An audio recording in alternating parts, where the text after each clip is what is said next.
tells of fallen angels and the bastard children called Nephilim. God destroyed the Nephilim's bodies and doomed them to wander the earth in an invisible dimension, and they are still terrifying men. In our modern paradigm, they are known as demon spirits. The word, demon, is from the Greek language and means knowledge. The demon knowledge is greater than man's.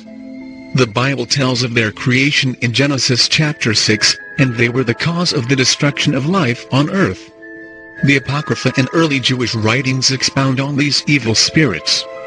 The Book of Enoch tells of their giant stature and how they manipulated the genetics of man and animals, in every imaginable way. In other words, no stone was left unturned, in their evil experiments. These evil spirits who proceeded from the giants that are still roaming the earth, and they will do so until the days of consummation. Here's what they do. They attack. They afflict. They oppress. They destroy. They do battle. They work destruction on the earth. They cause offenses. And again, these spirits proceeded from the giants, who came from people and part spirit. And so their number one target are people. Number one target. Folks, some of this can get weird, but it will explain. You guys have knowledge of the great monoliths and so forth in the world.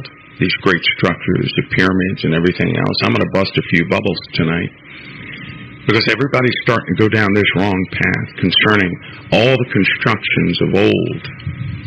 And it's not right. Actually, it's quite simple. It's not complicated. It's not a miracle. It's something that was done. And you have to know the architecture of the spiritual realm to understand what I'm talking about. That's like portals. People talk about portals all day. The average person will say, well, what's a portal for? Isn't that from the Wizard of Oz or something? Right? But let me explain something to you. These evil spirits don't need a portal. They've been here since the beginning. I'll share something with you. Just to show you what people may not know, but it's knowledge and wisdom that was given out a long time ago that people don't really accept now. Now understand this. God gives his wisdom to anyone who will receive it. The problem is no one wants to receive his wisdom because they already think they have enough. Okay? They already think they have enough. I've heard a great many stories about the children of heaven who are called the Watchers, the first set. God referred to them as the children of heaven. How many knew that? They were the children. They were young. One of the same angels that made a pact on Mount Hermon was also the serpent in the garden. How many know that? How many know that? He was in the Garden of Eden. He is a serpent that did his thing. Semyaza was deceived by Lucifer himself, which, by the way, his kind is of a serpent. Just so you don't think I'm going off the rocker, you're also going to have to know about Michael, Uriel, Raphael, Gabriel, Ramiel, Sarakihal, and Raguel. You have to know about those angels. You're going to have to know who the four angels are that stand before God and what their jobs are. By the way, it's your heritage. You need to know what their jobs are, right? It's your heritage. You do realize they're fellow servants. The angels are. They're your fellow servants. How many know that the angels are your fellow servants? The only thing missing is the true archetypes of who they are. Because mankind once deified them. They once deified them, not understanding their jobs. And then when Jesus Christ came, he placed some of their responsibilities in you through the Holy Spirit. How many know that? How many know that? You know what? You might be really thankful for Jesus Christ after this conversation. Salvation is one thing, but to be able to survive and walk and stand in this world, that's another thing.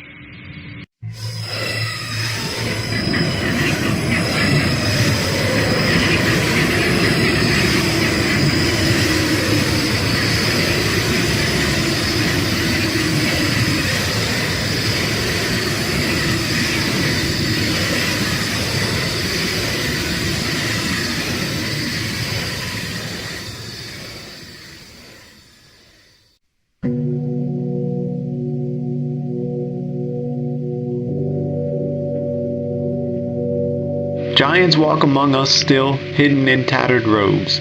They speak quiet mostly though, their presence always known. They fall like thunder, wither and die, struggle incessantly, reaching the sky. We try to box them, they cannot fit in. The giants corrupt what we try to keep hidden. And if one day we make it inside, find a way to conquer the giants' hide, we'll watch the giants that we slew, and find that we killed ourselves too.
a good distance, 1,000, 2,000 years after the flood, he's writing this.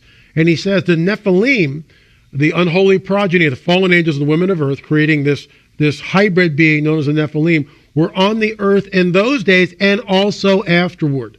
In other words, and there's a lot of confusion about this. There's only one incursion. Nonsense. There are many incursions, multiple incursions. And in fact, when Joshua came into the Promised Land, who's there? He had to fight, let's face it, non-human beings. They're called giants in the Bible. In Hebrew, they have many names. But my point, and here's the point, folks, that I want to make as we begin to talk about Watchers 8, because it opens on a note that you might find unbelievable. And we'll talk about that in just a minute. But I have to say that before the flood, the supernatural descended and touched the natural world. Jude talks about this. Sure. Peter talks about it. Good old Apostle Peter mentions this, the fact that the angels left their first estate. There are a lot of people who argue against this, saying, these were the sons of Seth and so forth. But for the sake of our today's program, what L.A. and I would like to stress is the fact that we are now entering those days once again.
North American accounts of the giant skeletons that were found in the Ohio and Pennsylvania Valley. I'm talking everything from 10 to 12-foot tall guys found in copper armor.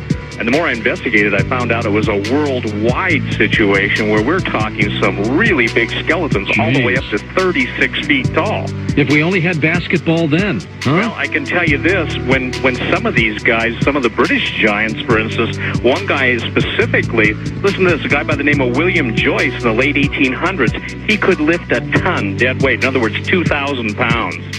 And that you're only talking about a guy that was 8 feet tall. So I think the situation that most people find in history is there are too many question marks. And when you're looking at the temples of the world, and you're looking at all of the, what would you say, the answers that are out there, but seemingly are, swept under the rug, I think it becomes apparent that for some reason, someone doesn't want the issue of giants brought up, and that's why I spent 3 decades dealing with it. And as you know, the book has got on the front cover a British explorer with 2 12-foot giants from Kashmir standing over him. Now, again, this was in the late 1890s, and as early as 1970, in the jungles of the Amazon, there have been actual reports of people running into very shy natives who are in excess of 9 feet tall. How tall do you think the little guy is in the middle on your cover of your book, Genesis 6? According to they claim he's right at 6 feet. When I got that from a group of people in London that have the only photos of these guys around. Also in the book, I have a picture of a 12'2"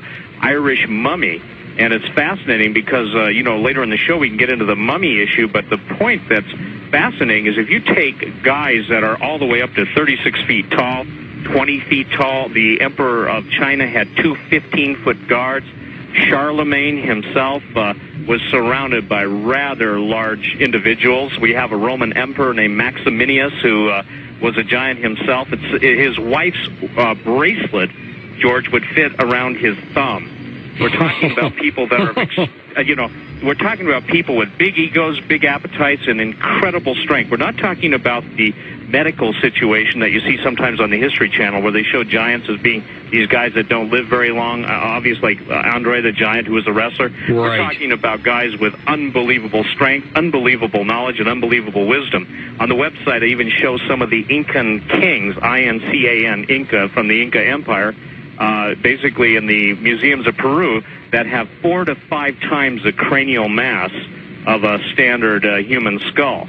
So we're not only talking about big guys, we're talking about people with incredible intelligence, and we're talking about an answer that obviously classical anthropology and archaeology, these guys don't want to deal with this. I think it was David Hatcher Childress that coined the word Smithsonian Gate. In other words, a cover-up of history that's rather pronounced. And when you begin to dig, as I began digging over 30 years ago, you can find out that the reports of newspapers in America, of newspapers around the world. Interestingly enough, after I did the last show with Art, somebody went on the website and they sent me from Eastern Europe, they've already sponsored I guess you'd say an undertaking to go into some of the caves where they found a whole, basically, cavern of giant skeletons. And in the New Ancient American, which is a magazine that's put out in America, they found the most contemporary find it someplace in desert Southwest, and it actually shows the pictures of the giants, shows the cave, etc. So basically, interestingly enough, too, is that when you look at this, you see that there is a very, very, how should I say, skittish archaeological base out there that doesn't even want to deal with this. Well, do you think, Stephen, that these giants were regular offsprings of people, or that they popped up in a very unusual way, depending on the percent of population at the time? Well, first of all, I believe that the reason I use Genesis 6, let me read this and I'll comment. All right. Genesis 6, 1, 2, and 6 are kind of interesting because it gets into the whole alien, the whole Nephilim, the whole Zechariah, Sitchin, Anunnaki, but let me read it. It says this: "And it came to pass when men began to multiply on the face of the earth, and daughters were born unto them, that the sons of God saw that the daughters of men, that they were fair, and they took them wives, all of which they chose. There were giants in the earth in those days, and also after that, when the sons of God came in unto the daughters of men, and they bore children unto them, the same became the mighty men which are of old, men of renown." Now, there are two opposing viewpoints on this. During about the 4th century A.D., the Catholic Church basically said, well, no, these were the sons of Seth. And the sons of Seth married the daughters of Cain, and out of good men marrying bad women came giants. We're talking about men, George, that had 6 fingers, 6 toes, and double sets of teeth. Now, that's kind of interesting because all through the digs in North America, especially in Catalina in California, Lompoc, where there's a prison in California, they found red-haired giants, 10 to 12 feet tall, double sets of teeth, 6 fingers, 6 toes. You go to South America, and the Mayan god Shambachlum had 6 fingers, 6 toes. And so I believe there is a supernatural element, and then you've got writers who claim that we were created by the aliens, the Anunnaki, and I obviously I don't believe that. I believe that all the myths of history center around this one thing, that basically supernatural beings had sex with earth women and produced giants. And it's in the Bible, it's in Genesis 6, Jude 6, 2 Peter, but more than that, and in addition to that, it's all through history. So you believe that these giants are the offspring of fallen angels. Fallen angels from way gone back. Well, from way gone back. Cyclops, giants with one eye in the center of the forehead. And by the way, 2 months ago in Indonesia, there were actual cyclopean skulls found, one eye, giant, and immediately the standard, if you will, anthropological community came out and said, oh, these are just basically calcified remains of a normal skull. It has, and it's interesting because, again, basically you have from just the Genesis account of these fallen angels having sex with earth women, producing, again, a race of incredible people. Everybody's heard of David and Goliath, yes. But what they don't know is that Goliath had, 4 brothers, and these guys all had 6 fingers, 6 toes. There's a guy named Og, O-G, not a hard name to remember, and some scholars place him at 18 feet tall. So from the Genesis account in the Old Testament through all of the the historical accounts through the different continents, whether you're dealing with South America, whether you're dealing with North America, the Europeans, the Asians, the Australians, the Greeks, everybody has got their records, their bones. And, interestingly enough, in classic anthropology, classic archaeology, this stuff is basically taboo. They won't deal with it.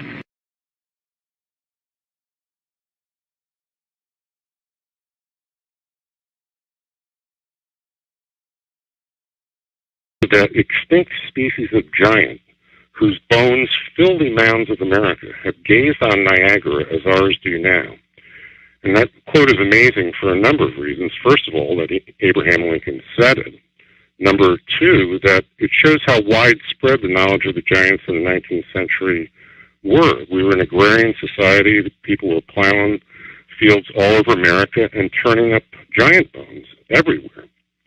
The other interesting point is that an ancient town of giants was found on the Canadian-U.S. border near Niagara Falls with several hundred giants, houses with chimneys.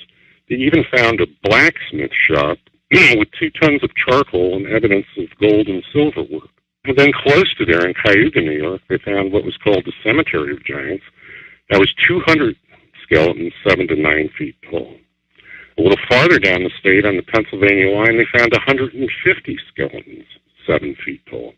And this continues all the way down the coast of America and all the way across the middle of America and out to Catalina Island in California, which is one of the most astonishing stories you'll ever hear.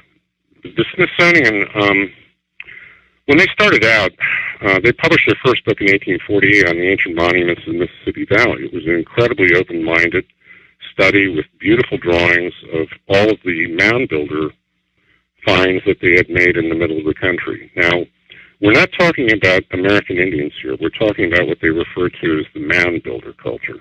And that predates the Indians, and it reached its height probably around 1200 AD. But we're now getting dates all the way back to 10,000 BC.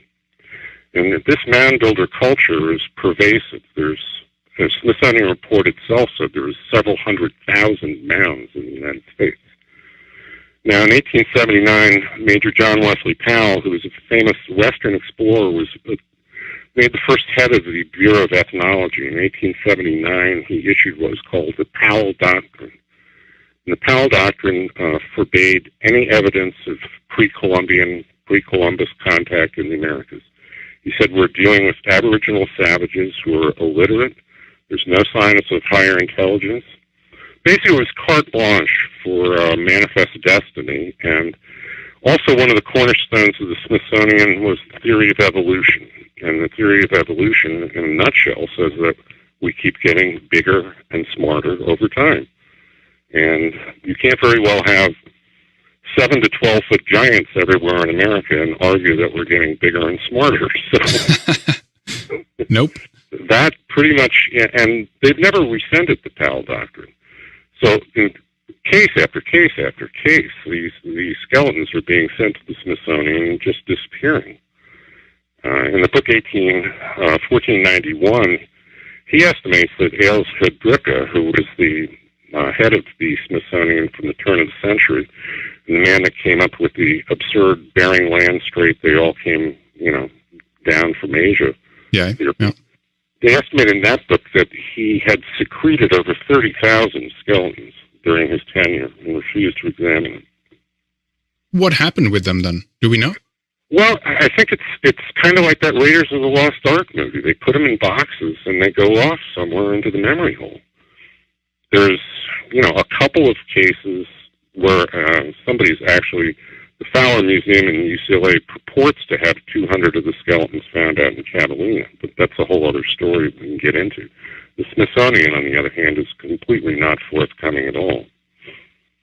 Now, who would you say, if we could try to tackle that question a little bit, of who actually discovered America, or has it always been inhabited, do you think? Well, this is very curious.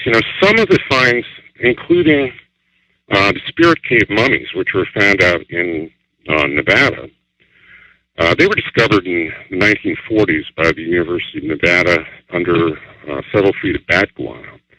And they were incredibly well preserved, red hair, still intact, and covered in an incredibly finely woven fabric made out of tule reed, which is like papyrus. These things were dated at the time to be 1,000 years old and promptly filed away. And several years ago, a University of California researcher heard about them. He got one of them, carbon dated it to 7,500 BC. Huh. We're talking about advanced weaving and mummification in the Americas at 7,500 BC. So at one point, I say, well, maybe we discovered them and they didn't discover us. Exactly, yeah. But the related finds, especially in the Newark earthworks and up in Iowa along the Mississippi River, there's evidence of hieroglyphs, Egyptian writing, Roman coins. There's Hebrew holy stones that they found. The list just goes on and on. Viking, Celtic, Scythian, Asian, Hindu. I think everyone knew we were here, except kids that go to school in America these days. And in Newark, Ohio, where a number of giants have been found, Ohio University has in their collection what they call the Holy Stone, which is a condensed version of the Ten Commandments, and some ritual cleansing bowls, which have been dated to the Second Temple. So it does raise some interesting religious questions as well. I mean, when we think about this, then, if we consider cultural diffusion as opposed to walking over the Bering's land bridge there, we have a potential situation where different peoples for thousands of years have traveled over to America. I mean, there is this with the copper mines, which seems to have pretty established that there might have been trade routes going back to, Absolutely. I don't know, 2,000 years, right? Well, the copper mines in Keweenaw Peninsula in northern Michigan are some of the most interesting, fascinating things I ran across in the book. Right north of the tip of the peninsula is something called Isle Royale, which is an island that's virtually made out of copper. And it's the highest quality, purest copper in the world because of the volcanic upthrust. The copper was all exposed to the air and the sulfur impurities burned off. Now, they've got evidence of mining there that go back 10,000 years. And there was two professors from Michigan that published a book that estimated 1.5 billion tons of copper were taken out of there. The kings and queens, the giants in the mounds that I go through in the book are almost always covered in copper jewelry, copper crowns, copper armor, micas, often in association with that. But that in no way accounts for the extraordinary amount of copper that was taken out of there. And there's indications, there's some rock art I saw that looked like a boat from Crete had been engraved. And there's stories of monolithic docks up there, quays, dams, all kinds of things. So there's, and also I even ran across, they won't test the European copper for the Michigan signature, but its purity is over 99%. Right. So it's so unique. And also their copper working techniques were superior to anything we have. They used annealing, which was hot and cold water and cold hammering. And report after report says these axes are as strong as steel. We don't understand how they were made. So who do you think was responsible for the mines, for the mining? Well, again, there's huge finds of giants up there. I mean, basically what we're talking about is not that America was populated exclusively with giants, but that the ruling class was composed of giants. And mound after mound after mound, the central burial is of a giant. Sometimes he's surrounded in a semicircle burial with 10 warriors with their feet pointing at him.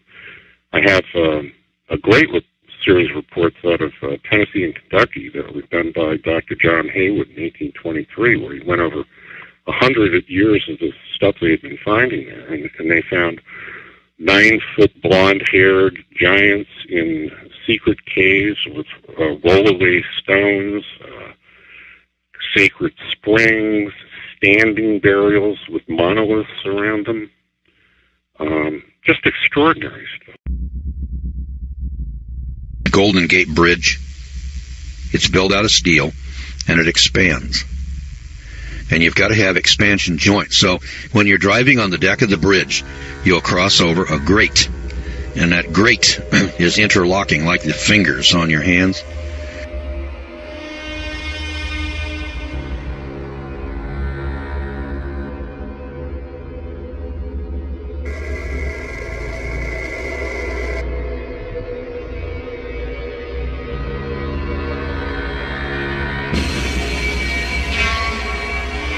And as the sun shines on the steel, it expands and contracts an inch or 2 or 3 or 5. I don't know how much it expands, but it's got an expansion joint in there. Well, the Great Pyramid, when the sun shines on one side of it, it will expand faster, expand more than on the side where the sun isn't shining. So you've got to have them.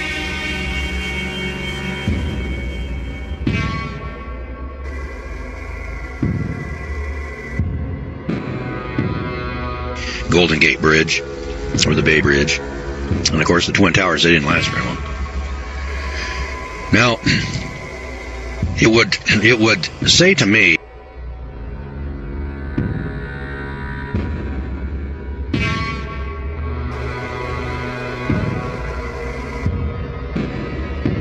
people who built the Great Pyramid must have had at least the same technology that we had in 1964 to measure it. You know, just my common sense says to me, if we couldn't measure the damn thing until 1964, because we didn't have a laser transit, then the people that built it had to have at least had the technology of a laser transit to build it. Because up until 1964, boys and girls, we couldn't duplicate it without the laser transit. So whether the guys who built the thing, and I was told this one time, I said, well, how did they level it up? Now the thing sits plumb. It's level.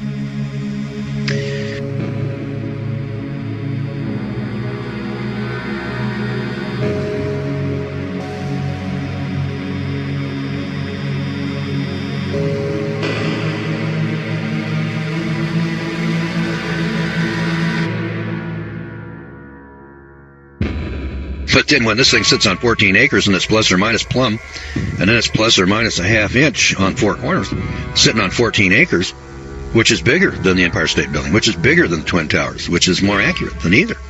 You know, you got to sit there and say, hey, wait a minute. These guys were not savages dragging their knuckles on the back of the ground. These were not Cro-Magnons. We can't duplicate the thing today. That tells me they got to be smarter than we are. Now, if we could duplicate the thing today, we'd have 4 or 5 of them sitting out there. And you don't see anybody building those today. Now, there had to be a reason for it. I don't know what the reason was. And that's another thing. People don't spend 32, 64, or 128 billion dollars, building the most massive building that's ever been constructed in the history of mankind without a purpose. We haven't got a clue. Can't figure it out. Nobody's spending $128 billion today to build something over there in Washington, D.C. to commemorate World War II. We don't have the money, number one. Number two, if we had the money, we couldn't duplicate it. Don't know how. We don't know how they did it. Well, the guy that wrote the book, Dead Men's Secrets, his name is Jonathan Gray. He hits upon this very subject matter over here. In fact, he hits upon a number of areas of life, like geography, astronomy, cosmology, mathematics, metallurgy, large-scale construction techniques, social organization, engineering, mechanical devices, everyday items, clothing, art, medicine, flight, space travel, ancient science, and civilization. Can you imagine space travel before Christ? Ancient science before Christ, civilization before Christ, flight, medicine, art, and clothing before Christ, equal to or superior to anything that we have today. Now, right away, somebody says, well, if that were true, we would have heard about it from archaeology. You would? You would? Excuse me. In 1940, there was a skeleton up here in the museum in Chicago. I think they call it the Museum of Natural History. It was a 14-foot skeleton. Now, the Bible says there were giants on earth in those days. This is back in Genesis chapter 5, I believe it is, or 6. There were giants on earth in those days. That does not fit with the theory of evolution. It doesn't fit with modern science. Now, go into that museum today, and you're not going to find that 14-foot skeleton that was there in 1940. I don't know what happened to it. I'm just telling you that in 1940 it was there. Today it's gone. It doesn't fit with the theory of evolution. And I first of all want to tell you that that is not science and that is not academic. That is propaganda. If it doesn't fit with your theory, what you do is you destroy it. You eliminate it. Get rid of it. And that's not honest. And then it's not intellectual. So when I hear stories like that, I say to myself, well, why would archaeology, why would science, why would people in museums want to deliberately destroy the evidence? I mean, if there were giants, then why don't we say, well, gosh, there were giants? That's the truth. How many of these giants were there? Well, now, it could be that the 14-foot giant was just an anomaly. It happens once in a while. You look in the Guinness Book of Records, there was a guy that was just, I think it was 8'11", or 8'10.5" or something, just a shade under 9 feet tall. And the Bible talks about a guy named Goliath. There's David and Goliath. There's a Bible story there. Well, Goliath was 9'6". And compared to the giants described in the Bible, Goliath was a midget. 9 feet is pretty tall when you're comparing it to a 6-foot man, but 14 feet. And there was the story of a guy named King Og, and his bedstead was 14 feet. So the 14-foot skeleton that was in the Chicago Museum was an average run-of-the-mill 14-foot skeleton. There were people that were 15, 16 feet tall. And I suppose there were people that were 9, 10, 11, 12 feet tall. But they're all big. They're big guys. Now, are there any other skeletons beside that one in the Museum of Natural History in Chicago? And the answer is yes, by the hundreds. They've been discovered all over the world. And Dead Men's Secrets identifies the locations of those finds. Now, I didn't know that before. So I had heard of the Great Pyramid. I had heard of the Nazca monuments out here in the desert where they got spiders and monkeys, that are miles across, 6-8 miles across. And big buildings with building blocks that weigh 50 tons down in Peru and Ecuador. And cities that are built on cliffs and on top of mountains, Those are just one here and one there and one. It makes you think, well, my God, were there people out here in ancient times smarter than we are today, more technologically advanced? Did they have ships that could go across the oceans? Before the flood, flying in jet airplanes, they had medicine equal to today, art, clothing, and mechanical devices that have been dug up, but they don't fit the theory of evolution. See, evolution is a fairy tale for adults that tells us once upon a time, long, long ago and far, far away, And then they proceed to tell us the story about how billions and billions of years ago, thus and such occurred. Pure fantasy. There isn't a shred of evidence, not a shred of proof. No scientific tests can be duplicated. And, if people want to believe that, that's fine. There's no problem with that. People believe in religion. I kind of watch people, religious people. They scare the hell out of me, and I watch them as far away as I can get from them. And then they believe in superstition. And rational people who attach themselves to science, they attach themselves to another superstition called evolution. I call that science. I look at both of them and I say, oh my God, I got one superstitious bunch on the one hand, and I look over here and I got another superstitious bunch on the other hand.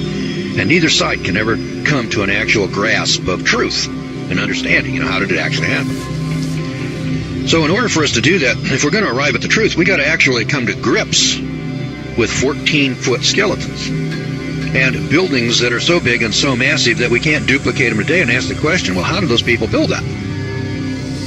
Who was here to do that? We look at Stonehenge, in amazement to this day, and say, how in the world did those people get 30-ton blocks of rock sitting up there on top of that? That would be a whale of a feat. It can be duplicated. We could do Stonehenge. But hey, boys and girls, there's a lot of buildings around the world that we can't duplicate today. There's a block of rock in a wall down in Ecuador that weighs 200,000 tons. It's a dressed rock. It's square. I say square, it's rectangular, but it's got corners to it. It's got 8 corners. And these corners, are exact. It didn't just evolve this way. If you're out here walking around, and you see a block of rock over here and this thing is square, and you measure it up and it's got the same measurements all around it, you can be pretty sure that some intelligence over here squared that thing up. Here's the crazy part of it. Do you know how much 200,000 tons is? That's a lot of weight. That's a big chunk. Let me describe. The Titanic, that big ship, the Titanic, and the Queen Mary, these big merchant ships. Well, those big luxury liners weigh about 40,000 tons. 40,000 tons.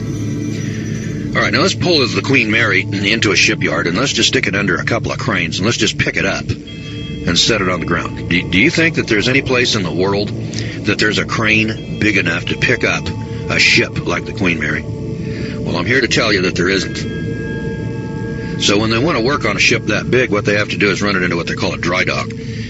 That's a big hole in the ground that they can flood with water. They can float the thing in, and then they let the water out of it, and the thing settles down on the bottom, and then they can go in there and then go to work on it. So when we want to work on a ship, we have to put it in a dry dock. You can't pick it up. Now, there are places that have cranes that pick up fishing boats and just pick them up out of the water and stick them over here on the ground, and then they work on them, and then they pick them up off the ground, and they set them back in the water. Fishing boats and things like that. Now, let's go down here. I told you there's a rock here that's now 200,000 tons. There's lots of rocks that are 50,000 tons. That's as big as or bigger than the Queen Mary. There's lots of rocks that weigh 200 tons. They go anywhere from 3, 6, 16, 30, 50 tons, things like that. And these rocks are set into walls, and they're dressed. Now, some of them are square. Some of them are odd shapes, and then the odd shape fits with the next rock, and it's cut in an odd shape to fit. Kind of like looking at a puzzle. The odd shapes that go into a jigsaw puzzle. And remember that the tab has to fit into a corresponding hole. And then when you're doing a jigsaw puzzle, if you'll think about it, yeah, it's true, you got a tab and you got a hole, but they don't fit together perfectly. So if they don't fit together perfectly, well, then obviously it doesn't go there. All right, well, these rocks are built like a jigsaw puzzle. They're so close together, you can't stick a knife blade between them. So they were cut. There isn't any technology today that can cut rock irregularly and then put them together. None. Doesn't exist. And yet there they are. Now, those people that did that were smarter than we are today. They had a greater technology than we have today. And the Bible talks about that. And the Bible talks about space flight. The Bible talks about flight. And yet your preacher doesn't talk about that because if he did, he wouldn't last long as your preacher. Because he subscribes to evolutionary philosophy, and he doesn't tell you everything that's in the Bible. And unless you read it for yourself, you wouldn't know that. And most religious people don't read the Bible. They've got a clue. So atheists and agnostics and evolutionists, they don't read the Bible because they don't want to. The religious guys, they don't read the Bible because I'm not sure that they're capable. mean, everybody's got one, but they don't read it. And if they read it, they don't believe what it says. I mean, time and time and time again, you take a look at people's actions, in life. People don't practice Exodus chapter 12. Jesus asked the question, he said, well, why do you people call me Lord, Lord, and do not the things which I say? That's because they've got a different God, they've got a different religion, they got a different program over here that they follow. They don't follow the Scripture. Well, anyway, Jonathan Gray over here writes a book called Dead Men's Secrets. And then I want to tell you a little story here, pertinently. William Prescott, the great archaeologist, reminds us that a nation may pass away and leave only the memory of its existence, but the stories of science that it has gathered up will endure forever. You see, folklore is a fossil of history. It preserves history in the guise of colorful tales. Far from being a collection of fables, it is a recital of actual past events, even though from generation to generation some facts have become distorted or forgotten. Professor I.A. Efremov of the Soviet Union cautions that historians must pay more respect to ancient traditions and folklore, and he accuses Western science of snobbishness in rejecting the tales of the common people. We must face it, legends are usually based on hardcore fact. Take the legend of Troy, for instance. No scholar ever took the Iliad or the Odyssey of Homer as history. But Schliemann, putting faith in it, discovered the mythical city of Troy. The Iliad spoke of a cup decorated with doves, which Odysseus used. In a shaft, Schliemann found the 3,600-year-old cup. Herodias told a fabulous story of a distant country where griffins guarded a golden treasure. This land, Altai or Kim-Shan, has now been found, together with ancient gold mines and decorations from a high culture, prominently display the griffin. This vague myth is now seen to be a fact. Mexican Indian legends spoke of a sacred well of sacrifice into which maidens and jewelry were hurled. Historians dismiss this as a mere tale, until the well at Chichen Itza was discovered in the 19th century. Now, more than any document, the Bible has been assailed as a collection of fanciful myths. And yet, to the embarrassment of its critics, archaeological discoveries have proved time and time again that the fabled cities, mythical persons, and impossible events were not only true, but they were in fact reliable historical reporting in every detail. And indeed, the Bible can now be regarded as the most accurate and the most trustworthy source of history that we possess. All right, so these legends are usually based upon hardcore fact. Now, our ancestral memory of the Golden Era. If we were to credit the collective testimony of all ancient races, man's early history was truly an incredible history. It was a golden age of advanced civilization, of original giants who had superior intelligence and technology. This appears to have been a universal truth known to everyone in ancient times. Sacred records affirm that at the very beginning, soon after the fall from paradise, men possessed extraordinary mental abilities. Beginning with the raw earth, they mastered a high level of civilization and technology in just the first 6 generations of their existence. In that short time, they were able to build cities, play complex musical instruments, and smelt metals. Indeed, with their scientific complexities, these earliest men, it seems, were no fools. We might well wonder to what degree they further developed and refined this technology. In the final few centuries before the flood struck, were the miracles of science as common as they are now? A perfectly valid question, I would think. Now imagine, if you can, paved rainbow cities whose houses of crystal reflected every special hue. And we're talking about air travel, computers, and plastics. Now, did you know that when Alexander Graham Bell gave us the telephone, he said that it had been done before? The old devices have been reinvented, he observed. Yes, you read it right. That's exactly what Bell said. He said, in fact, the question was pressed further by the eminent British scientist Frederick Soddy. He's a winner of the Nobel Prize in Physics, and he wondered whether the ancients might not only have attained our present knowledge, but a power hitherto unmastered by us at this time. Now, there are physical remains also. So, in our quest here for the truth concerning ancient civilizations, we've got to have some physical evidence. as a jurist or a lawyer, if we went into court and we wanted to prove our theory or prove our side of the case, we'd have to have some kind of evidence. We call them exhibits, physical evidence. Now, where did Bell and Sadi get their information? Well, quite possibly from some rusty old records. Nevertheless, our quest is not based on ancient texts and reports, but on accepted scientific discoveries. There are recently discovered artifacts that cannot be dismissed, namely objects of metal sitting in museums today that are unquestionably made in the ancient world that would have required very advanced technology to produce, a technology not to be repeated until our day today. The weight of evidence grows daily, evidence that all of the major secrets of modern technology were known and then forgotten long ago. Evidence that early man did create a society that surpassed ours in all aspects of development. The entire world is really a dead man's tomb. It's a treasure hunter's paradise.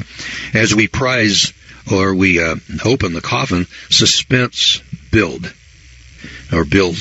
And slowly, we are lifting the lid on a lost technology which almost smacks of science fiction. We come face to face with such absurdities as brain transplants, colonies on Mars, and invisible men. And then we wonder, what's next? Well, admittedly, such concepts almost strain credibility. And we're tempted to ask, could the ancients have really advanced so far? It may help to consider our own age. As recently as 100 years ago, were not most of today's inventions totally unknown, even unbelievable? Since then, the spawning has been very sudden and very rapid. And what's more, the present age of basic discoveries is hardly at its end. It is forecast that just 15 years in the future, the accumulated knowledge that we have today will double in just 15 years. Now, can you grasp what that means? How then can one possibly conceive of the state of knowledge attained by the antediluvians before the deluge struck? Let me ask you this question. Think about this for a second. In the Bible, it tells us that they were artificers in brass and iron in Genesis chapter 4. An artificer in brass and iron. Let's go back to Columbus. Now, we look back 500 years and we say, well, that's the Middle Ages, and technology wasn't as advanced as it is today, but we had ships. And we had metallurgy, we had swords, and they had some cannons, they had guns, they knew about gunpowder. Well, in Columbus's day, in 1500, they were still casting cannon in sand. A turret lathe had not been invented yet. Metalworking tools, such as lathes, were yet to be discovered in the future. Now, if we were casting cannon in sand 500 years ago, and within 500 years, we're putting men on the moon,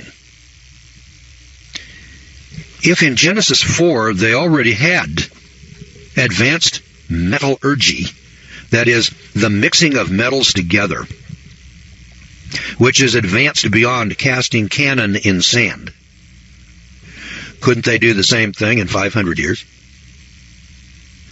Now, the amount of time from Adam and Eve until the flood was 1,656 years. So if in the first 1,100 years,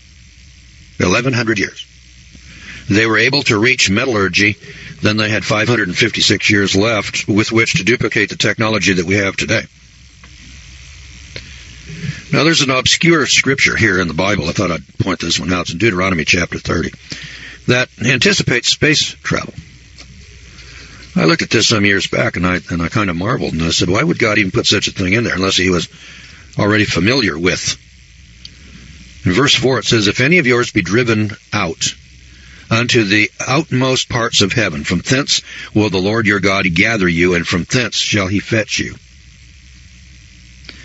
How far out into the heavens has man traveled that he has been lost on other planets or on other moons, like, say, our moon or Mars? I don't know. It never entered our vocabulary until the last 50 years. It's been in my lifetime. When I was a kid, we used to read the comics, and there was a guy by the name of Flash Gordon. That was science fiction. That was in the 1950s. Nobody ever thought that anybody was going to travel to the moon, or build a space station, or put satellites up in the air with which we could bounce radio waves off of and telephone calls. Never occurred to anybody. We had Dick Tracy with a watch, a two-way communication watch. Today we all have cell phones. Dick Tracy, science fiction, 1950. He's got a two-way wrist radio. Today everybody's got a cell phone talking with people anywhere in the world. Now, we did that in the last 50 years or so. And notice that the technology that we have here today, in the world today, just take a look around you, computers, automobiles, airplanes, jet airplanes. We didn't have that 100 years ago. Go back 200 years. Look what has been accomplished over the past 200 years, and ask yourself, if these people were already advanced in metallurgy prior to, this is BC, this is way before the flood, for crying out loud, this is before Noah's Ark. Now, I know, you go to the movies and you look at the movie, Noah's Ark, or you look at the movies that are produced by Cecil B. DeMille, in Egyptian times, and we say, hey, these people are barbarians. They're ancient. They don't have technology. They're building pyramids that we can't duplicate today. They're building buildings and monuments that we don't have a technology to do. But they're dragging their knuckles on the ground and hitting their women over the head and dragging them off. That's preposterous poppycock. It's insane. Doesn't add up with the physical evidence. I mean, that pyramid is sitting there, boys and girls, like it or lump it. It's there. We can't build one today. We don't have the money. There isn't anybody in the world, including the United States of America, has got the money to duplicate that Great Pyramid. Technologically, we could do it today, but it wasn't until 1964 that we were able to do it. Now, those people back in those days, they built that thing. And here's the Bible talking about space travel here in Deuteronomy 30, verse 4. And I'm sitting there saying, if we can come to space travel, if we can come to jet engine flight in 100 years, from 1900 to 2000, this isn't too much of a stretch of my imagination to see somebody doing this prior to the flood. And do we have any physical evidence of it? Oh, you betcha we do. Physical evidence abounds. Not 1 or 2 or 5 or 10, but by the hundreds. By the hundreds. For instance, he's got some sections in here. I'm going to flip over here to, I guess, number 16. Let me get to chapter 16 here. And the one that as a contractor, the one that I was really surprised to see, there are 64 examples of construction techniques that have not been duplicated until the 20th century. That's not the buildings themselves. That's the techniques, like concrete. We think of cement today, building the Empire State Building with steel and concrete, as being something new and modern that we just came up with in the last 100 years. You go back here 200 years, you didn't see any Empire State Buildings. Now, that's a modern technology. There's some buildings that have been built out here in the hinterlands, and there's microscopes. Did you know that in Moses' time they had microscopes? I was absolutely amazed. Glasswork and microscopes. I'm going to give you some examples. 24 examples of glasswork and microscopes sit in the museums today, not on display. They sit down in the basements, hidden away so that you can't see them. Like the skeleton of the 14-foot giant up in Chicago. They're not on display. They exist. They were found. They've been recorded. We have the pictures of it. We know that they're there. But they don't fit the theory of evolution. And anything that doesn't fit with evolution is not put on display. Nobody has an explanation for it. Well, there's an explanation. When you see something like a 200,000-ton block of rock that is set in position, somebody had the technology to make it, pick it up, move it, and set it into place. We can't do that today. And since we can't explain that, and our fairy tale dream world says that we're evolving better and better, smarter and smarter, it doesn't fit with the evolution fairy tale. So then we ignore it. We hide it. We pretend it doesn't exist. And as I said, that's not science, and it's not academic. It's just propaganda. So over here in chapter 16, we've got some buildings. I want to point out a couple of 3 buildings here. We've got about 10 minutes. So. A startling surprise awaited Captain Don Henry on that particular day in 1976. He was 40 miles off the southern coast of Florida directing sonar readings on the ocean floor. Suddenly, an immense pyramid-shaped structure showed up. It was 300 feet below the surface. Subsequent underwater closed-circuit TV was to show the pyramid to be about 420 feet high. It's a veritable skyscraper, nearly the size of the Great Pyramids of Egypt. When 12 other pyramids turned up on a NASA satellite photograph of the Amazon jungle. Noted author Charles Berlitz and Dr. Manson Valentine, curator of the Miami Science Museum, excitedly organized a major scientific expedition to the underwater pyramid, the first of its kind, which set out with a crack team of 15 archaeologists, researchers, and divers early in August of 1978. At the same time, a NASA-supported expedition led by Florida explorer Philip Miller set out for the Amazon jungles of Peru, accompanied by a documentary film team to investigate the foliage-covered pyramids found there. I'm intrigued by an apparent relationship here. Huge ruins throughout the world generally resemble each other in construction, as well as in geographical and astronomical alignment. What is more, constructions which are technologically impossible today face us. Precise construction and colossal size indicate that the builders had unknown techniques and energy sources at their disposal. It makes one feel that these magnificent, time-defying ruins that still exist after 4,000 years can hardly be the work of primitive barbarians.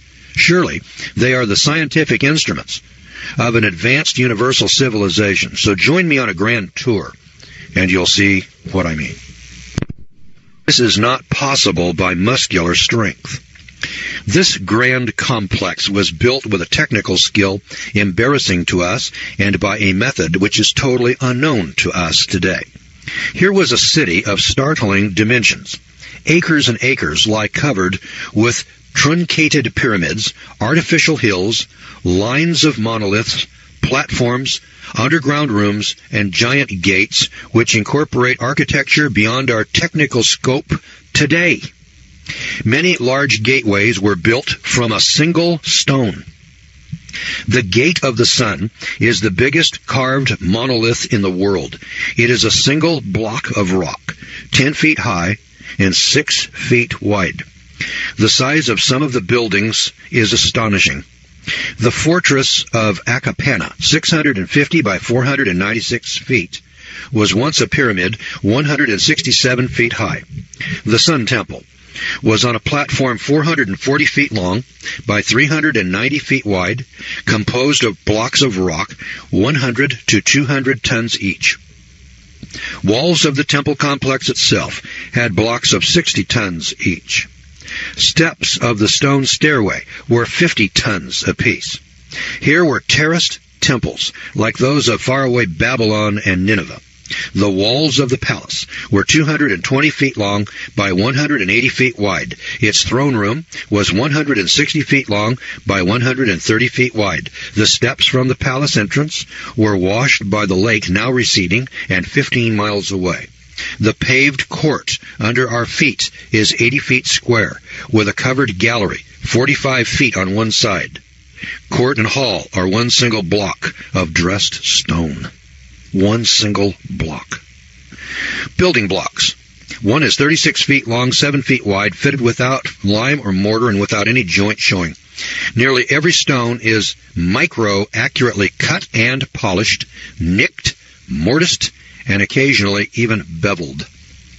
Water conduits have a completely modem shape with smooth cross-sections, polished inner and outer surfaces, and accurate edges.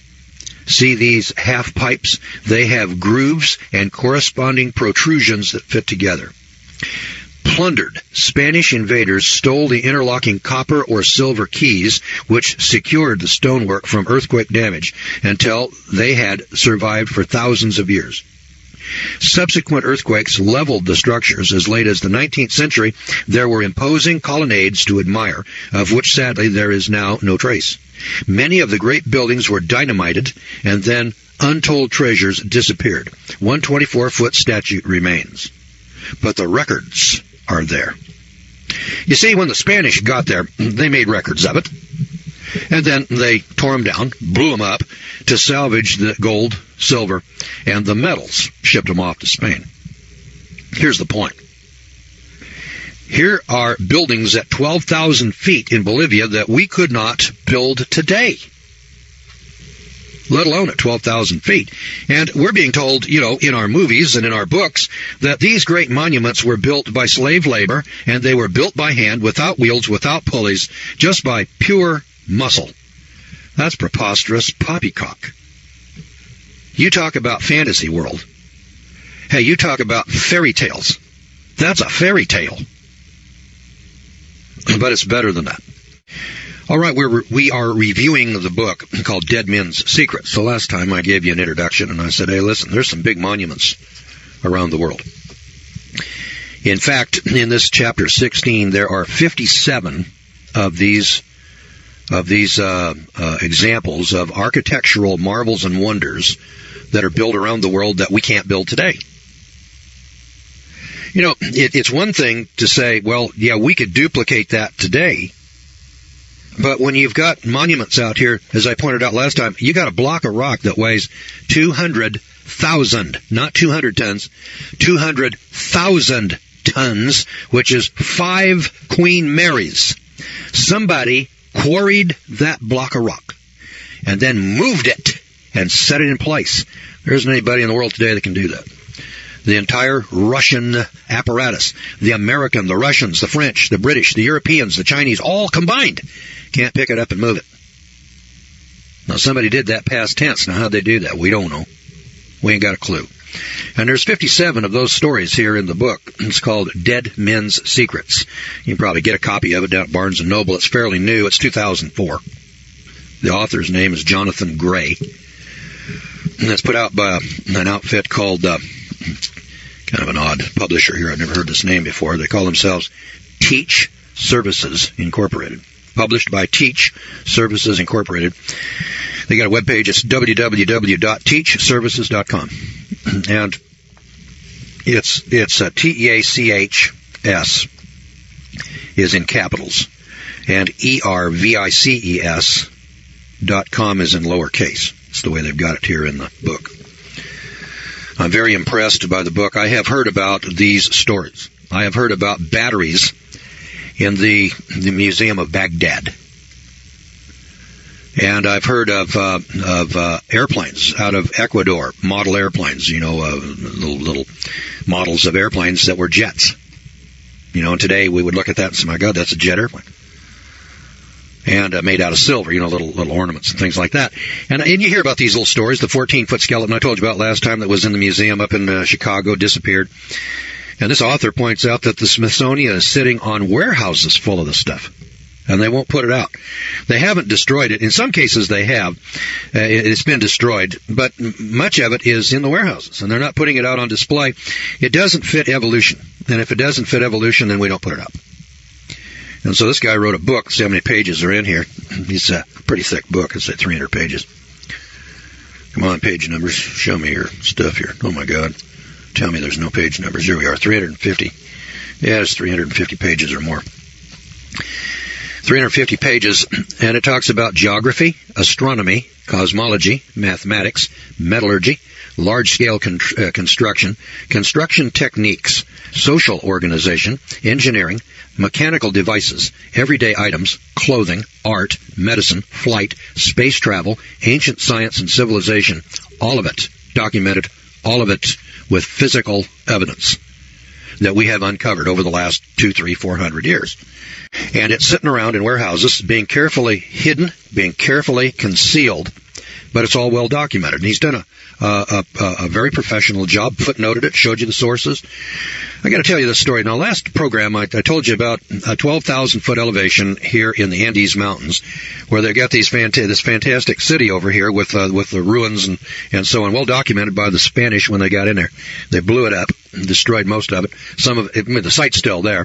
Most of the rocks are still there. They got pictures in the book here of the rocks. The tragedy of it was the destruction that was wrought by the Spanish. They just came in there and just tore it all to hell. Not exactly clear why they tore it all up. They didn't all have gold and silver in it, but much of it did, and they robbed it and stole from it. Did you know that there are pyramids in the world that are bigger than the Great Pyramid of Cheops? Now, if you're like me, you heard that the Great Pyramid of Egypt is the biggest pyramid in the world. Down in Mexico City, 40 miles out of town, there's a couple of pyramids called the Pyramid of the Sun and the Pyramid of the Moon. I saw those as a kid. I was about 20 years old or so. I went down there and I looked at those pyramids. Oh, my God, these two pyramids look just like the pyramids over in Egypt. How could these people over here in the New World be building pyramids that look just like the pyramids in Egypt unless they had had some kind of communication? I mean, I can see people building a pyramid, on both sides of the oceans, but you got to have, if they look alike, they got to look different, if they never had any communication. If they look exactly alike, well, then obviously one saw the other and copied it. I don't know who copied what from who, but I'm pointing out that these pyramids are all over the world. It isn't just here in the New World or in the Maya lands or the Aztecs and so on, but hell, these pyramids are in China. They're in Australia. They're in the United States of America. Did you know we got 9 pyramids over here in the United States of America, sitting over in Illinois? I never read about those pyramids here in the United States when I went to school. I never heard a word about them.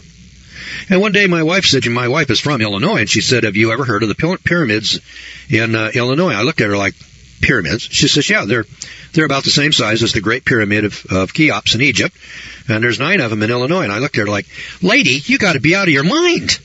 There's no pyramids in America. If there were, I would have heard about it when I went to school. And she said, well, turn left here. Let's go take a look at one.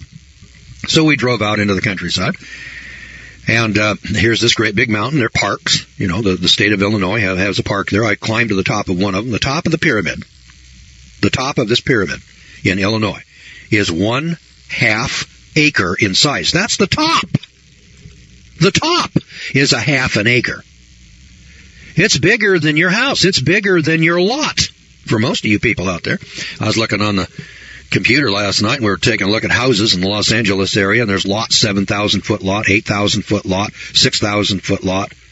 I mean, you people live on pieces of ground that aren't as big as the top of this pyramid. I'm not talking the bottom of the pyramid. I mean the top of it. And then, it sits on acres and acres of land, and it's 400 feet tall, and it's built out of dirt, and somebody packed all that dirt up there. I'm telling you, boys and girls, that if you had to go out here and build that pyramid today, if you called the Caterpillar Tractor Company, you'd have to have a major contracting outfit like Guy F. Atkinson to come out there and build something like that. We look at it and we say, oh, well, just a bunch of Indians with a bunch of baskets carrying dirt stacked it up there. There's no Indian tribes around here ever claimed that they built that thing. It was there when they arrived. That's what they're telling them. Well, anyway, listen to this.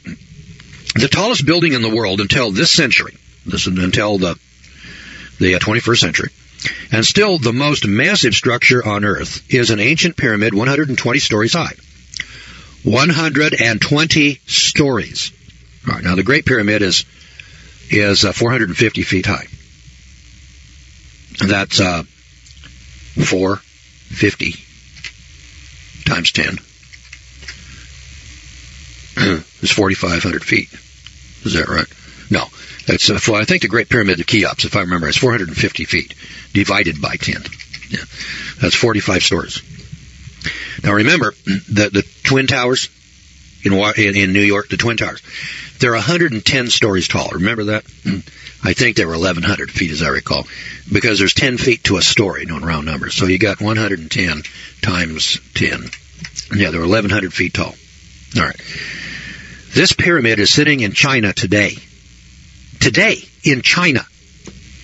Where they find all these great things every once in a while. Well, it stands on a long, desolate, flat stretch of land 40 miles west of the ancient capital, Xianfu, on an old dirt road, caravan trail, and crosses from Peking, or Beijing they call it today, to the Mediterranean. About 2,000 feet at the base, it rises some 1,200 feet. All right, it's 2,000 feet at the base, and it rises 1,200 feet. 1,200 feet. The Great Pyramid in Egypt, 450 feet. This one rises 1,200 feet. There are actually 7 pyramids, flat-topped, with 3 carved giants resting along the outer edges. The 4 faces of the pyramids are, like so many ancient structures, aligned to the compass points. Traces of color remain on the sides, indicating that colors that were given to each side: east, aqua green; south, red; west, black; north, white; and on the flat tops, traces of yellow. A pair of American adventurers who roamed Asia between the 2 world wars, R.C. Anderson and Frank Shearer, were shown these pyramids, and Anderson visited Egypt's pyramids in 1970 and believed himself to be the only man living to have seen both the Chinese and the Egyptian pyramids. In 1946, a U.S. Army airplane crew rediscovered and photographed these pyramids from the air. Placed 26 skyscrapers the size of the Empire State Building, and you have the volume of the largest Shinsi pyramid. All right, you ever hear of that? I hadn't either. Just wanted to tell you. Some skyscrapers, heights, and constructions in China equivalent to 120 stories, Ecuador 60 stories, Egypt 48, Bermuda seabed 42, Italy 35, Iraq 30, Guatemala 23, India 22, Mexico 21, Kampuchea, Kampuchea 20, Arabia 20, and Turkey 20. Now these are all buildings or monuments in China, Ecuador, Egypt, Bermuda, Italy, Iraq, Guatemala, India, Mexico, Kampuchea, wherever that is, I can't tell you. If you want to check me out, Kampuchea, probably some new country in Africa, Arabia, and Turkey, 20-story tall buildings. Hell, we weren't building 20-story buildings until 1900. And they're still here. These structures, by the way, boys and girls, have withstood time for thousands of years. And it's thought that all of these structures are built before Noah's flood and survived the flood. Or they were built right after the flood in the period of time between Noah and the Tower of Babel and up to the time of Abraham, which would have been around 2000 BC. Now, some of these monuments went through the flood, I would guess. They survived the flood. I could be wrong about that. They may have all been built on this side of the flood, every last one of them. But my guess is that some of these things, especially up in the Andes Mountains, unless, of course, they had that technology after the flood, and then it was destroyed after the flood, which this guy points out could well be the case. Now, this is the section on construction, large-scale construction. There's another section in here that's called construction techniques. It's chapter 17. There's 64 examples of construction techniques. He starts off by saying, it is a human impossibility, gasped Hyatt Verrill. And he's right, and yet it happened. The great mountains of the Peruvian Andes are awesome enough until you gaze up those extremely steep slopes, and you perceive the death-defying ruins perched on top of these mountaintops. The setting is terrifyingly wild. Mountains miles high, vanishing into the sky, notched with narrow ledges, slashed with ravines and bottomless gorges. Waterfalls of an awesome beauty plunge from these immaculate snowy peaks down into the damp, unknown depths of the canyons. So rare is the air that even the mules are obliged to stop every 10 paces to catch their breath. Here at the frontiers of the impossible, a vanished civilization set gems in stone, astonishingly assembled polygonal walls suspended over the abyss. They carved practically vertical stairways up stupendous precipices. High in the clouds rises one acrobatic stairway of 64 steps, which had to be carved in a place where one could only get a toehold for support. Another comprises 600 steps. Just imagine that. And then here are the pictures of these stairways up these mountains. Now, these ingenious jewelers in rock ascended a dizzying mountain no wider than the blade of a sword and topped it with watchtowers and walls pierced with lookouts. The mountain drops away so abruptly that if a workman slipped, his body would not hit the bottom for 3,000 feet. Today, on all sides, the ruins of temples, fortresses, and towers surmount the peaks and cling to the vertical sides of the canyons like ivy. Overlooking a waterfall, a splendid palace rises above the fierce abyss, impossible to reach. How was this palace built? Terraces were miraculously inlaid into vertical slopes, perched over the canyon faults. How did they hoist up heavy, carved rocks by the thousands? Site after site is built atop bluffs, which are too steep to be accessible. Many seem to have been literally hurled up as though the monstrous stones flew there. A high carved niche opens out over the abyss, under a ridge shaped like the letter I. The rock was leveled and encrusted with carefully joined stone cubes. Only a daring mountaineer hanging from a rope could possibly reach it. The builder magicians, I tell you, had no sense of the impossible. Everywhere loom buildings that defy the laws of equilibrium and gravity, as well as vertigo. These are a triumph of human daring and of technology which almost smacks of science fiction. And would you believe it? Sometimes the enormous blocks were brought from quarries more than 1,000 miles away. Now, boys and girls, let me point this out. You got rock. Now, these aren't the super big rocks. These are rocks, of 10, 3, 6, 9, 10 tons. Little rocks, about the size of the rocks that went into the Great Pyramid, the blocks of rock. But they're raised up on mountains, steep mountains, that are up around 10 to 12,000 feet in the Andes Mountains, where the air is so thin that the mules have to stop about every 10 paces to catch their breath. Now, how in the hell do you build stuff like that up there in those mountains? It isn't being built by muscle labor. It's being built by some kind of machines and mechanical labor. Now, many are covered with intricate carvings. No man alive could duplicate such carvings with the stone tools that we find. As Hyatt Verrell remarks, it is not a question of skill, patience, and time. It is a human impossibility. I mean, we're just taking a look at it, boys and girls. It's there. Like it or lump it. There's the pictures of it here in the book. And I've seen this, time and time again. It was the Incas and the Aztecs, that built some of these monuments years ago. How'd they do that? Where'd they get that kind of technology? And the thing here that is so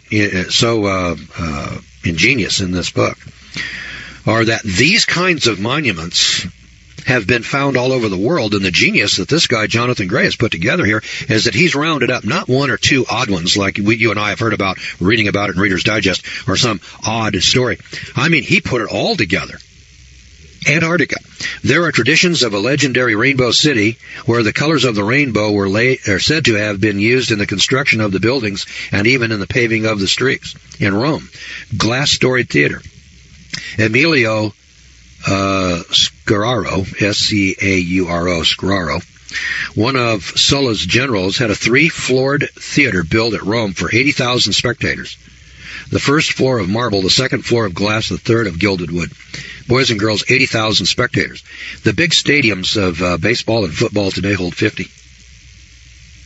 The big stadiums. Is there an 80,000-seat stadium here in the United States of America? If there is, send me an email and let me know where it's at. Would you?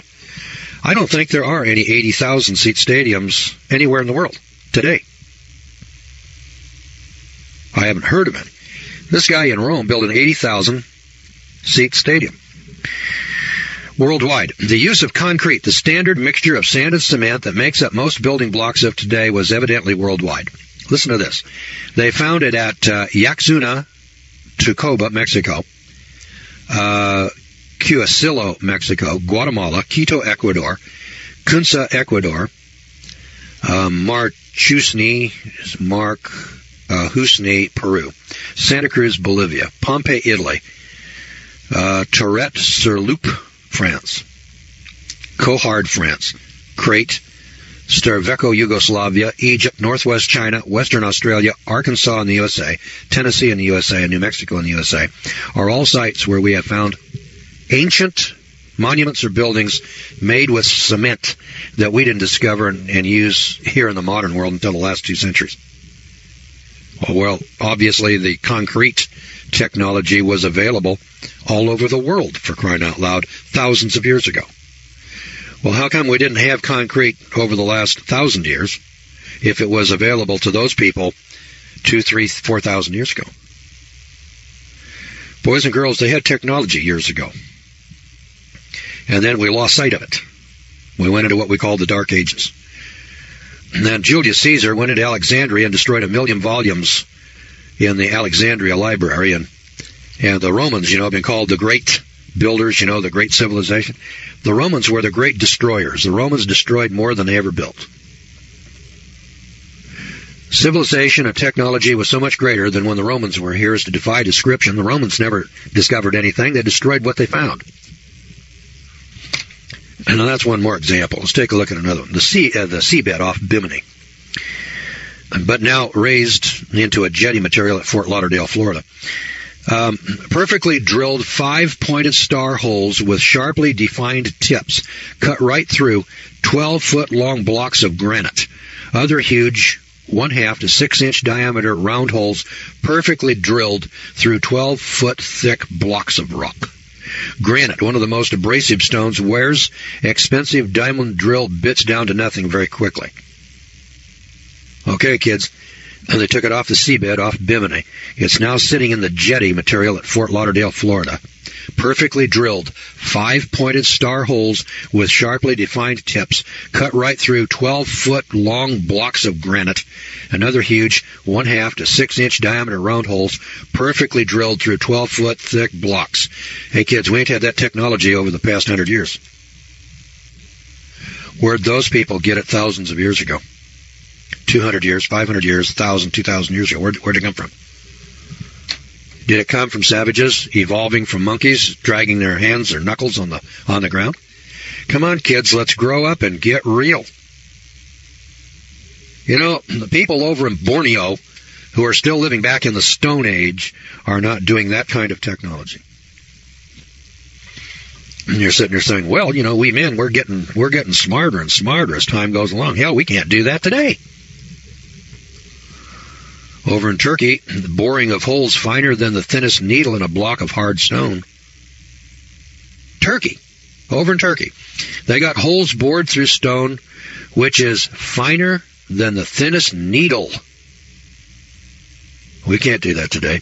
Boring into granite rock with drills that turned 500 times faster than modern power drills today. 500 times faster. In Peru, Tibet, Egypt, and the Sudan, outer walls sheeted in gold, silver, polished marble, or sparkling white gypsum. Granite building blocks, smoothly polished like glass. Practically all buildings of antiquity have been stripped of their outer shiny surfaces, so that today we see only the raw stonework. In Syria, Babylon, Mexico, Samaria, plaster-coated surfaces. In Tibet and Babylon, decorated enamel or blue porcelain walls. Enamel, blue porcelain, Tibet and Babylon, today. China, Babylon, Mexico, and Egypt, multicolored surfaces on building exteriors. In Brazil, the use of different colored stones in the approach steps to buildings. Peru, steps polished like glass. Bolivia, colored decorated pillars. Greece and Peru, hydraulic gates opened by means of a complicated jet of water. In Crete, Etruscans in Italy, hydraulic lifts.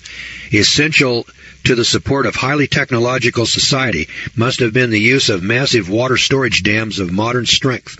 The enigma was, vestiges of these appeared not to exist. As I sought for evidence, the question kept emerging. Had river rampages obliterated all traces? Recently, one solution to this mystery fell open in quite a bizarre manner. Arkansas. Carpet rock, an area, an acre or so in size, which recently split off the Petite Jean mountainside, has a curved grid of ironwork running all through it that gives it the carpet appearance.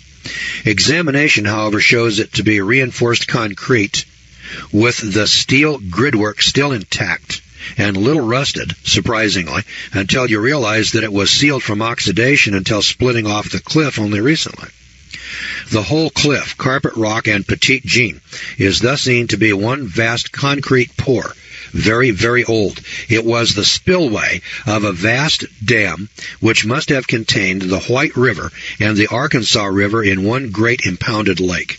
Now, does this sound like the work of semi-primitive men who had to use stone tools, horses, and vine ropes? No, the early builders obviously had sophisticated techniques. In later times, methods became more basic and building less ambitious. The earlier apparatus fell into disuse, gradually disintegrated, and was ultimately lost to history. That's here in Arkansas. Carpet rock. Features of houses, 2- and 3-story dwellings. In Lebanon, Crete, Tunisia, Arizona, houses of 5 and 6 stories. Pakistan, Babylonia, expert construction in bricks, expert construction in bricks similar to our own, heated to about 900 degrees. So they weren't just making mud bricks, boys and girls, they were making fired bricks. All right, we've been taking a look at construction techniques and large-scale construction. I'm an old-timey contractor. That caught my eye right away. I see these buildings, monuments. I see concrete being used, cement being used in ancient structures. I see pyramids in China. I see pyramids in Mexico. I see pyramids in Illinois. There are pyramids all over the world. Pyramids, like the pyramids of Egypt, all over the world. Who built them and why? I suspect many of those were built before the flood. And if not, then the technology from before the flood, assuming that it was all destroyed, then was built after the flood. In that period of time between about, 2350 BC and about, maybe, 1500 BC, maybe a 1,000-year period. Now, there's a lot of questions that you probably have in your mind that are answered in other chapters in the book. Always keep in mind that when I review a book, I cannot read the whole thing to you. I can't cover every page, every subject, every topic, every chapter. So I pick out of the book those chapters that are really boggle the mind. Now, there's one in here that deals with electricity. Have I got electric in here? Where is it? Geography, astronomy, cosmology, mathematics, metallurgy, large-scale construction, construction techniques, engineering, mechanical devices, everyday items. There's a chapter in here that deals with electricity, and I can't put my finger on it. So I'm not going to spend the time looking for it right now. How about microscopes? Microscope. Did Moses have a microscope? Now, we know that Galileo discovered the telescope, sometime in the 1500s. And then from that, somebody got smart and they said, well, if we can see out to the moon, can we see something a little bit smaller? And then we polished glass. And then we made the glass convex and concave. And as time progressed, we finally came up with microscopes. Well, listen to this story. It's chapter 15. Glasswork. Microscope on a sexy spider. Leaping lizards. What do you make of that? Shall we bank for another run? The Peruvian flyers could scarcely believe their eyes. Spread out below all over the desolate Nazca Plateau was a mass of geometric patterns and giant pictures of birds, animals, and people as far as the eye could see. These ground-drawn objects were so numerous that they could be seen only from an airplane. Small wonder that they were not discovered until that day in 1939. Now, here are some really fabled, and you've probably heard this what do they call this thing now? Nazca, N-A-Z-C-A. I imagine if you put that into a Google search, you probably get a lot of information, Nazca. Anyway, for those of you that are uninitiated, down here in Peru, up around 15,000 feet, there's a flat plateau, and on this plateau is a spider. This spider is 6 miles across. It's built about 18 inches high out of just little rocks. Somebody went out here, and they just picked up little rocks, and they built a stone wall 18 inches high. And they built it in the outline of a spider. And the thing is 6 miles across. 6 miles. And it's in perfect size. I mean, the legs are the perfect size with the head, and the head's perfect sized with the body. And it's got all 8 legs, and they all stick out in one thing. There's monkeys and other animals, and there's people, and they're 6-8 miles across. The only way you can see, when you're on the ground and you're walking along, what you see is a stone wall. And so you walk along and you say, gee, here's a little stone wall, 18 inches. It won't keep a sheep in. It won't keep a llama in. It won't keep a cow in. And it's about 18 inches high, and it's uniform in height, and it goes out there for a long, long ways. I mean, you can look down this wall, and it curves, but you can't see what it is. You could not tell that was a spider by looking at this walking on the ground. But in 1939, some guy's flying over it with an airplane taking pictures, and he says, oh, my God, there's a great big spider down there, and it's 6 miles across. Well, then they went down there and they started measuring this thing. Who built that? And who built the monkey? And who built the people, the outlines of these people in these 18-inch stone walls? That's who built it. And then the question is, why? Why would anybody do such a thing? Because you couldn't appreciate it. You couldn't even know it was there unless you were in an airplane flying over it. You have to be in an airplane. You got to be up in the air over the top of it to see what the hell it is. That's how big it is. Now, that tells you pretty plainly that whoever built that thing built that to be looked at, and the people that are going to look at it are going to look at it from an airplane or from up in the air. Could be a gas balloon, But then if that's the case, then gas balloons were invented before 1700. First one I heard of was a hot air balloon flown in France about, 1705 or something like that. But it gets better than that. Not only do we need an airplane to see this, fashioned by an unknown pre-Inca culture, and covering an area of 30 square miles, they're still unexplained. So here's 30 square miles of plateau with a number of these monuments, these monkeys, spiders, and people laid out on the ground in 18-inch high little rock walls. We have no idea, working from the ground, anybody could execute such figures in perfect proportion. They can be observed successfully only from 1,000 feet in the air. One of the drawings depicts a spider. It has one leg deliberately lengthened and extended, and at the tip of the leg there is a small cleared area.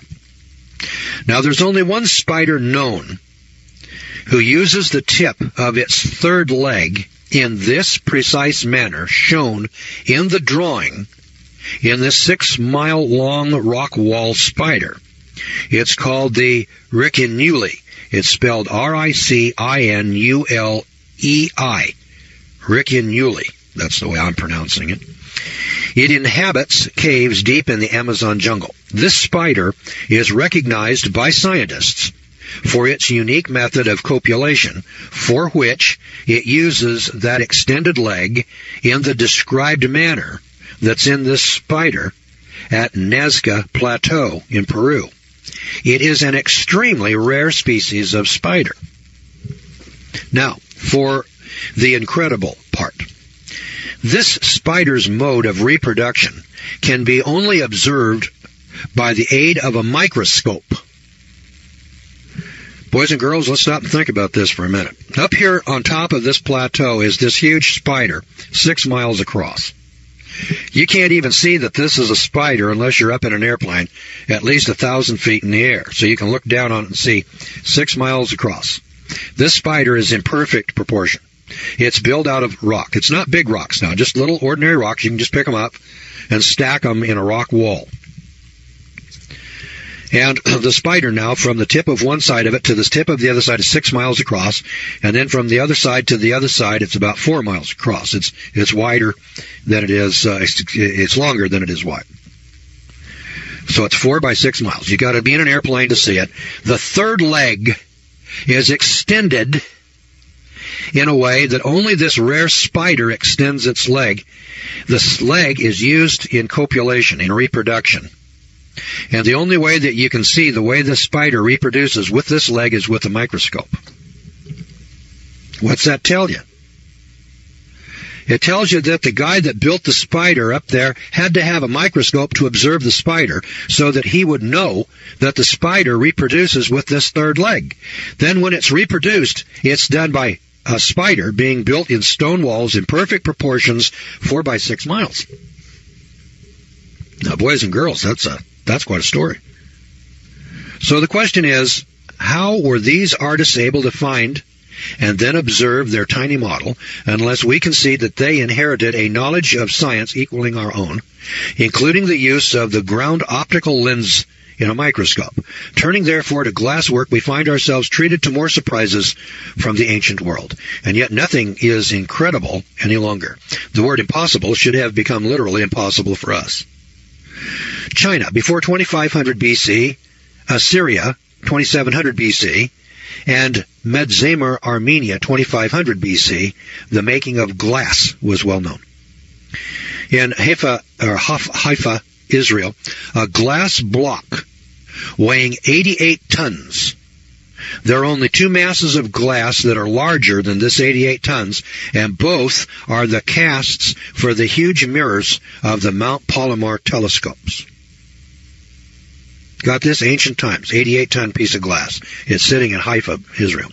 Now, we're told, of course, that ancient man was backward, I hope my curiosity will be pardoned. I have a question. How did those early races develop the enormous amount of heat necessary to melt the ingredients into this enormous mass of glass? Well, obviously, this block is inexplicable, except with reference to a super technology. Now, I want to point out that when you got a piece of glass 88 tons in size, boys and girls, those Mount Palomar telescopes, that telescope, that 200-incher up there, it's bigger. It weighs more than that 88 tons. Now go back, do a Google search on Mount Palomar. They built the thing back in the 1930s. And when you read the story of how that Palomar telescope was built, it'll just boggle your mind. And here is a story back in ancient times. They got a block of rock that they call glass. It's 88 tons in size. Huh? Boy, you got to have real technology. That Palomar telescope was designed and built by the Corning Glass Works in New York. They were the only people in the world that could cast a piece of glass that big, and that was back in the 1930s. Then the thing had to be shipped on railroad cars, special railroad cars out to California. Then they had to move it from the railroad cars in Los Angeles up to the top of this mountain. I mean, it's a story that just boggles your mind. It was a hell of a feat back in the 1930s. And here we got the same thing going on thousands of years ago. But they didn't have railroads, and they didn't have trucks, they didn't have gas engines, they didn't have furnaces. Way back there, they were dragging their knuckles on the ground, hitting their old lady over the head and dragging her off by the hair. That's what we're told in school. Come on. What we're dealing with here in modern times is a fairy tale, like the Land of Oz for adults. Evolution is a fairy tale for adults, and they tell us long, long ago and far, far away.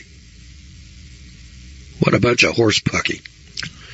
Now, the book again is called Dead Men's Secrets.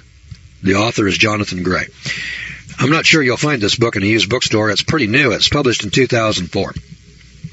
I think if you went to Barnes & Noble, they'd probably get you a copy of it. Dead Men's Secrets. I don't know where this came from.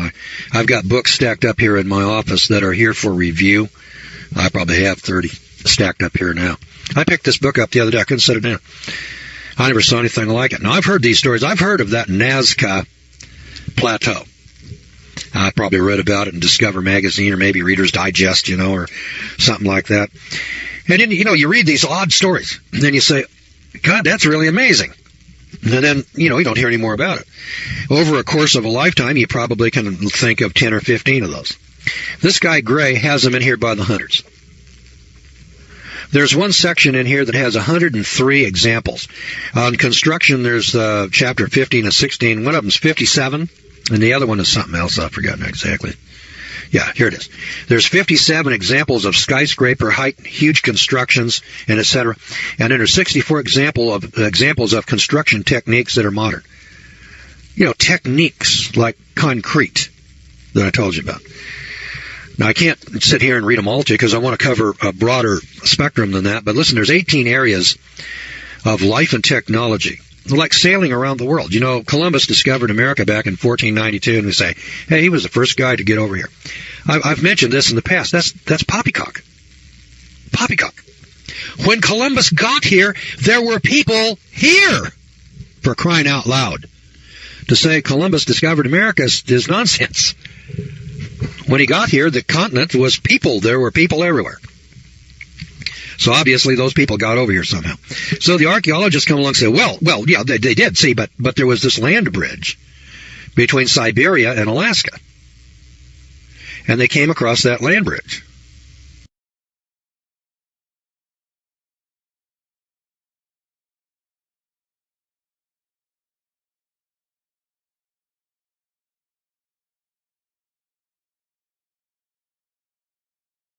That time in history now. We're in the days of Noah, and everything that preceded Noah building the ark and the judgment of Almighty God on this earth that was in rebellion is about to be relived.